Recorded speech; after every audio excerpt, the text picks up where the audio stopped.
L'histoire que je vais vous raconter, c'est une histoire vraie qui s'est passée au Japon. C'est l'histoire d'un homme qui avait un désir ardent de devenir ingénieur dans l'automobile. Ce qui s'est passé, c'est que pendant pratiquement toute sa vie, il a dû croire en ses rêves parce que beaucoup de choses qui ont fait en sorte que ses rêves allaient s'effondrer encore et encore et encore. Quand il était jeune, il a commencé à travailler jour et nuit pour développer un nouveau concept de piston pour des moteurs et il avait l'intention de le vendre chez Toyota. Et quand il a finalement, après plusieurs années, réussi, après avoir travaillé jour et nuit sur ses pistons, il a essayé de le présenter chez Toyota et les gens lui ont dit que c'était pas conforme, les gens se sont moqués de lui, ils lui ont dit tu vas jamais réussir, tu devrais retourner à l'école, etc., etc. Vous pensez peut-être qu'il se sera arrêté à ce moment-là? Non, pas du tout, pas lui. Ce qu'il a fait, c'est qu'il a continué jour et nuit. Tout l'argent qu'il a réussi à avoir en travaillant, il l'a réinvesti dans son atelier. Et il a continué à s'améliorer en tant qu'ingénieur dans l'automobile, sans pour autant avoir de papier. Et après plusieurs années, 2 ans, 3 ans peut-être, il a finalement eu son job de rêve chez Toyota. Et il a réussi à avoir son propre secteur chez Toyota. Malheureusement, ce qui s'est passé, c'est que au Japon, la guerre a été déclarée. Quand il a finalement eu son rêve qui allait s'exaucer, le gouvernement a dit non, tu n'auras pas le droit d'avoir le béton nécessaire pour faire ta propre usine.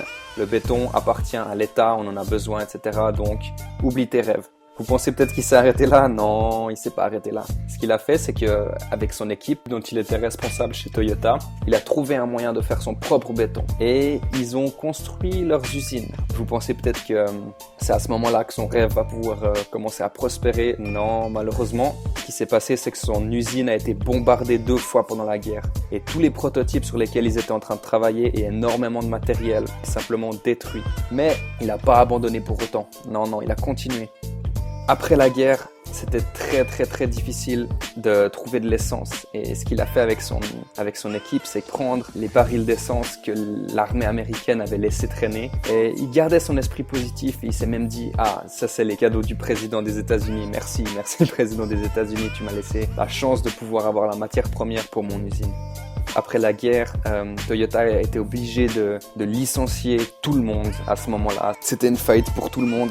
Il s'est pas arrêté là pour autant, il avait pratiquement plus d'argent, il pouvait plus conduire son automobile pour aller acheter de la nourriture pour sa famille. Ça coûtait trop en essence, on ne pouvait plus se procurer d'essence. Qu'est-ce qu'il a fait? Il a attaché un petit moteur sur son vélo et il a simplement créé un vélo à moteur pour pouvoir aller à gauche, à droite et commencer à travailler et ne pas abandonner ses rêves. Et les gens autour de lui ont commencé à lui dire « Mais est-ce qu'il n'y aurait pas un moyen que tu nous fasses aussi un vélo comme ça qui dépense tellement peu en essence? Il nous en faut un absolument. » Il a commencé à avoir l'idée de développer sa propre usine. Bien sûr, il avait aucun fonds, mais il s'est pas arrêté là. Ce qu'il a fait, c'est qu'il a écrit à plusieurs milliers d'entreprises de vélos et de moteurs une lettre personnelle à la main pour essayer de récolter les fonds nécessaires pour pouvoir ouvrir son entreprise.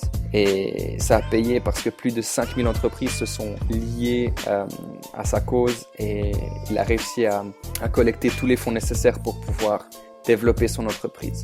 Par cette entreprise, il a fait naître l'invention qui s'appelait le Super Cub et qui a été un énorme succès, un succès gigantesque qui lui a même valu un award dans l'ingénierie et qui l'a rendu instantanément millionnaire. Cet homme-là, vous vous demandez peut-être qui c'est. Aujourd'hui, il emploie plus de 200 000 personnes à travers le monde. Il a dépassé le chiffre d'affaires de Toyota depuis plusieurs années et cet homme-là, c'est Honda. C'était Thibaut pour Un Monde Chantier.